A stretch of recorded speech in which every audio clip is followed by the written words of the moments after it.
तो नमस्कार दोस्तों, स्वागत करता हूं फिर से एक बार आपको हमारे इस YouTube चैनल में। तो दोस्तों, आज की इस वीडियो में हम लोग पहला चैप्टर दही वाले मंगम्मा इसके ऑब्जेक्टिव प्रश्नों को सॉल्व करने वाले हैं। तो दोस्तों, बने रहे हमारे इस वीडियो में शुरू से लेकर अंत तक। चैनल पर नए हैं तो हमारे इस चैनल को सब्सक्राइब और बेल आइकन जरूर दबा लें।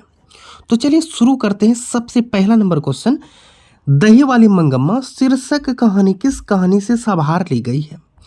मतलब कि किस कहानी से साभार ली गई है? गुजराती कहानियों से, तमिल कहानियों से, उड़िया कहानियों से या फिर कन्नड़ कहानियों से? तो कहाँ से लिया गया है? ऑप्शन नंबर डी, कन्नड़ कहानियों से लिया गया है दही वाली मंगम्मा। ये शीर्षक कहानी जो है किस कहानी से सवार है? कन्नड़ कहानियों से। ठीक है, चलिए दूसरा नंबर क्वेश्चन है, अलवर के पास किसी गांव की रहने वाली निम्न में से कौन है? मतलब कि अलवर के पास कोई गांव था, वहां पर रहने वाली इन चारों में से कौन था? मंगम्मा, लेखक, लक्ष्मी या फिर मुखिया? कौन था? मंगम्मा था। ठीक है, तीसरा नंबर क्वेश्चन है कि मंगम्मा किसके लिए मिठाई रखी थी? रंगप्पा के लिए, नजम्मा के लिए, पोता के लिए या फिर पति के लिए? यहाँ पर आप लोग भी हमारे साथ जवाब दीजिएगा। देखिए, मंगम्मा किसके लिए मिठाई रखी थी? अपने पोता के लिए मिठाई रखा था। ठीक है, अगला क्वेश्चन है आपका, श्रीनिवास जी का पूरा नाम क्या है? श्रीनिवास जी का पूरा नाम मास्ती वेंकटेश अयंगार है। दूसरा ऑप्शन है सुजाता है। तीसरा है ईश्वर पेटलीकर या फिर सावर दैया है। श्रीनिवास जी का पूरा नाम क्या हो जाएगा? Option number A, Masti Venkatesh Iyengar था। ठीक है, पांचवा नंबर क्वेश्चन है, मंगम्मा कहाँ की रहने वाली थी? मयूरभंज की रहने वाली थी, इलाहाबाद की, बैरकपुर की या फिर वेकंठपुर जो कि बेंगलोर में पड़ता है? तो मंगम्मा कहाँ की रहने वाली थी? ऑप्शन नंबर डी, वेकंठपुर यानी बेंगलोर की रहने वाली थी। छठा नंबर क्वेश्चन में बढ़ते हैं कि मंगम्मा को किसके साथ विवाद था? पोते के साथ विवाद था, नजम्मा के साथ विवाद था, मालकिन के साथ विवाद था या फिर पड़ोसी के साथ विवाद था? तो मंगम्मा को किसके साथ विवाद था? अपने बहू नजम्मा के साथ विवाद हो गया था, झगड़ा हो गया था। ठीक है, सातवां नंबर क्वेश्चन है कि दही वाली मंगम्मा कहानी का कहानीकार कौन है? मतलब लेखक कौन है? श्रीनिवास है, सातकोड़ी होता है या फिर ईश्वर पेटलीकर है या फिर सुजाता है? तो देखिए, यहाँ पर दही वाली मंगम्मा कहानी का कहानीकार कौन हो जाएगा? श्रीनिवास हो जाएगा। ठीक है, चलिए आगे बढ़ते हैं। हम लोग 7 नंबर तक सॉल्व कर चुके हैं। इससे आगे बढ़ते हैं 8 नंबर की ओर। क्वेश्चन है आपका यहाँ पे कि दही वाली मंगम्मा कहानी का प्रमुख पात्र कौन है? मतलब किसे लेकर दही वाली मंगम्मा ये कहानी पूरी तरह से मतलब बन गया था? लक्ष्मी को लेकर, मंगम्मा को लेकर, पापती को लेकर या फिर सीता को लेकर? दही वाली मंगम्मा कहानी का प्रमुख पात्र कौन हो जाएगा? मंगम्मा हो जाएगा। ठीक है, चलिए आगे चलते हैं। दही वाले मंगम्मा कहानी का कथावाचक कहाँ से है? मतलब कथावाचक मतलब हो गया कि इस कथा का जो है बनाने वाला लेखक जो है वो कहाँ से है? पटना से है, दिल्ली से है, बेंगलुरु से है या कलकत्ता से है? दही वाले मंगम्मा कहानी का कथावाचक कहाँ से है? बेंगलुरु से है। ऑप्शन नंबर सी इसका सही हो जाएगा। अगला नंबर क्वेश्चन है आपका कि दही वाली मंगम्मा की कहानी किसे संदेश देती है? माताओं को, पुत्रियों को, बहुओं को या फिर छात्रों को? तो कहानी तो पढ़े होंगे। तो दही वाली मंगम्मा कहानी किसको संदेश देती है? बहुओं को संदेश देती है। ठीक है, 11 नंबर क्वेश्चन है, मंगम्मा क्या बेचती थी? दूध बेचती थी, घी बेचती थी, दही बेचती थी या फिर माठा मतलब छाछ बेचती थी? मंगम्मा क्या बेचती थी? दही बेचा करती थी। ठीक है, अगला नंबर क्वेश्चन है कि मंगम्मा के गांव का नाम था। मंगम्मा के गांव का नाम क्या था? सोलापुर था, खिदीरपुर था या फिर वेकंठपुर था या फिर रामपुर था? तो मंगम्मा के गांव का नाम था वेकंठपुर था। ठीक है, अगला नंबर क्वेश्चन है आपका, मंगम्मा क्या खाती थी?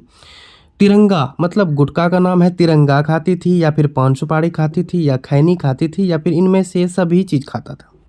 तो मंगम्मा क्या खाती थी? पान सुपारी खाती थी। ठीक है, अगला नंबर क्वेश्चन है आपका कि मंगम्मा ने बेटे से अलग होने को कहा। आज मतलब कि आज कब से? दोपहर से, शाम से, रात से या फिर सुबह से?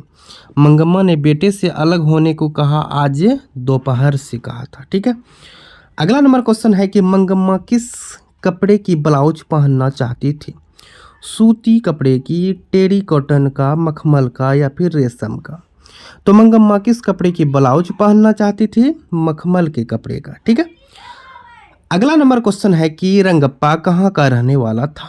एक बदमाश था, उसके गांव का रहने वाला था, जो कि उसका गांव का नाम क्या था? सोलापुर था, खिदीरपुर था, रामपुर था, वेकंठपुर था।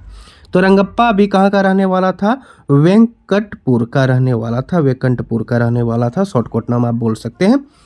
17वां नंबर क्वेश्चन है कि रंगप्पा मंगम्मा से कहाँ मिलता था, कुएं के पास, स्कूल के पास, शिवाला के पास या फिर चौराहे के पास। कहाँ मिलता था रंगप्पा मंगम्मा से, कुएं के पास मिलता था रंगप्पा किससे, मंगम्मा से। ठीक है, 17 नंबर तक सॉल्व हो गया है। अब चलते हैं 18 नंबर क्वेश्चन में। 18 नंबर क्वेश्चन है, रंगप्पा था व्यापारी था, जुआरी था, वकील था, किसान था। देखिए रंगप्पा ना तो व्यापारी था, ना ही वकील था, ना ही किसान था तो क्या वो जुआरी था। ठीक है, अगला नंबर क्वेश्चन है कि लेखक ने कहानी में मगरमच्छ की उपमा किसको दिया है, सास को, बहू को, बेटे को, ससुर को। तो लेखक ने कहानी में मगरमच्छ की उपमा किसको दिया है, बहू को दिया है। ठीक है, अगला नंबर क्वेश्चन है आपका कि मंगम्मा अपना पैसा कहाँ रखना चाहती थी, कहाँ रखना चाहती थी, बेटे के पास, माजी के पास, थानेदार के पास या फिर रंगप्पा के पास। मंगम्मा अपना पैसा ना तो बेटे के पास रखना चाहती थी, ना ही थानेदार के पास, ना ही रंगप्पा के पास। तो कहाँ रखना चाहती थी, माजी के पास रखना चाहती थी। ठीक है, अगला क्वेश्चन है आपका, श्रीनिवास जी का जन्म कब हुआ था। श्रीनिवास जी का जन्म 6 जून 1891 ईस्वी में, या फिर 7 जून 1890 ईस्वी में, या फिर 10 जून 1892 ईस्वी में, या फिर 11 जून 1880 ईस्वी में। तो श्रीनिवास जी का जन्म कब हुआ था, 6 जून 1891 ईस्वी। ऑप्शन नंबर ए इसका सही हो जाएगा। ठीक है, अगला नंबर क्वेश्चन है कि मंगम्मा से कौन कर्ज मांग रहा था, कर्जा कौन मांग रहा था मंगम्मा से, रंगप्पा मांग रहा था, बहू मांग रहा था, बेटा मांग रहा था, या फिर माजी मांग रहा था। ठीक है, मंगम्मा से ना तो बहू कर्ज मांग रहा था, ना ही बेटा, ना ही माजी। तो कौन मांग रहा था, रंगप्पा मांग रहा था जो जुआरी था। ठीक है, अगला नंबर क्वेश्चन है आपका कि मंगम्मा की बहू का नाम क्या था, सविता था, नजम्मा था, कविता था, सावित्री था। कौन थी, मतलब कि कौन हो जाएगा, नजम्मा हो जाएगा उसके बहू का नाम। ठीक है, अगला क्वेश्चन है, सास बहू में झगड़ा क्यों हुआ था, क्यों झगड़ा हुआ था सास बहू में, बच्चे को पीटने के लिए हुआ था, खाना बनाने के वजह से हुआ था, या फिर गहने के लिए हुआ था, या फिर दही बेचने के लिए हुआ था। सास बहू में झगड़ा क्यों हुआ था, उसका बहू जो है अपने बेटे को पीट रहा था, यानी कि बच्चों को पीटने के वजह से जो है सास बहू में क्या हो गया था, झगड़ा हो गया था। ठीक है, कहता है ना। 25 नंबर क्वेश्चन है आपका, बी आर नारायण ने किस कहानी का अनुवाद किया है। बी आर नारायण ने जो है ढौते विश्वास कहानी का अनुवाद किया है, दही वाली मंगम्मा कहानी का अनुवाद किया है, या फिर नगर कहानी का अनुवाद किया है, या फिर माँ कहानी का अनुवाद किया है। तो बी आर नारायण ने जो है दही वाली मंगम्मा इस कहानी का अनुवाद किया है। ठीक है, चलिए आगे बढ़ते हैं। 25 तक हो गया है, आगे 26 से हम लोग शुरू कर रहे हैं। ठीक है, देखिए 26 नंबर क्वेश्चन है यहाँ पे आपका कि उस घर में अब सास और बहू में स्वतंत्रता की होड़ लगी है, यह पंक्ति किस कहानी की है। तो कौन सा कहानी हो जाएगा, दही वाली मंगम्मा, इस कहानी से ये पंक्ति लिया गया है। ठीक है, अगला नंबर क्वेश्चन है, दही वाली मंगम्मा कहानी किस भाषा से अनुदित है, उड़िया भाषा, कन्नड़ भाषा, तमिल भाषा, तेलुगु भाषा। तो दही वाली मंगम्मा कहानी किस भाषा से अनुदित है, कन्नड़ भाषा से अनुदित है। ठीक है, 28 नंबर क्वेश्चन है, अमराई का कुआं कहाँ है, शहर में है, बाजार में है, रास्ते में है, या फिर रंगप्पा के खेत में है। देखिए ना तो शहर में है, ना ही बाजार में है, और ना ही रंगप्पा के खेत में है। तो है कहाँ पर, ये रास्ते में अमराई का कुआं है। ठीक है, 29 नंबर क्वेश्चन है कि मंगम्मा को किससे विवाद था, बेटे से, बहू से, पोते से, सास से। तो मंगम्मा को किससे विवाद था, अपने बहू से विवाद था, झगड़ा था, झंझट था। 30 नंबर क्वेश्चन है, नजम्मा मंगम्मा की कौन थी। नजम्मा जो है मंगम्मा की कौन थी, बेटी थी, मौसी थी, बहू थी, या फिर सौतीन थी।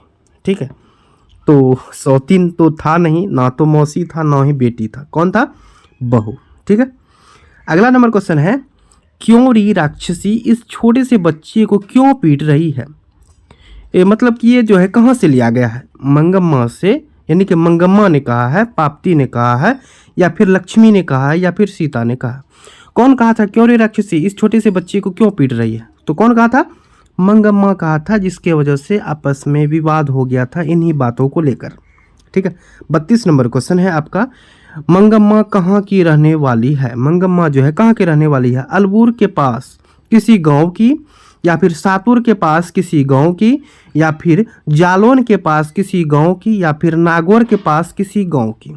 तो मंगम्मा कहाँ के रहने वाले थे? अलवर के पास किसी गांव की रहने वाली थी, यानी कि वेकंठपुर की रहने वाली थी। ठीक है। 33 नंबर क्वेश्चन है, मंगम्मा किस भाषा की कहानी है? कौन सा भाषा का है? तभी से बोल रहे हैं, बार बार रिपीट हो रहा है ये क्वेश्चन। कौन सा भाषा हो जाएगा? कन्नड़ भाषा हो जाएगा। डायरेक्ट ऑप्शन क्या देना है इसमें? ठीक है, चलिए आगे बढ़ते हैं। 34 नंबर क्वेश्चन है आपका कि मंगम्मा मिठाई किसके लिए ले जा रही थी? ये भी रिपीटेड क्वेश्चन है। पोता के लिए, पोती के लिए, भांजी के लिए, बहू के लिए। तो मंगम्मा मिठाई किसके लिए ले जा रही थी? अपने पोता के लिए लेकर जा रही थी। ठीक है, चलिए बढ़ते हैं आगे। तो चलिए अगला क्वेश्चन है आपका 35 नंबर कि दही वाला मंगम्मा, दही वाला नहीं, दही वाली मंगम्मा शीर्षक पाठ में बहू ने सास से समझौता क्यों किया? क्यों समझौता किया? झगड़ा को क्यों निपटा लिया? डर से, प्रेम से, मजबूरी से, शौक से? क्या चीज़ से? क्या वजह था?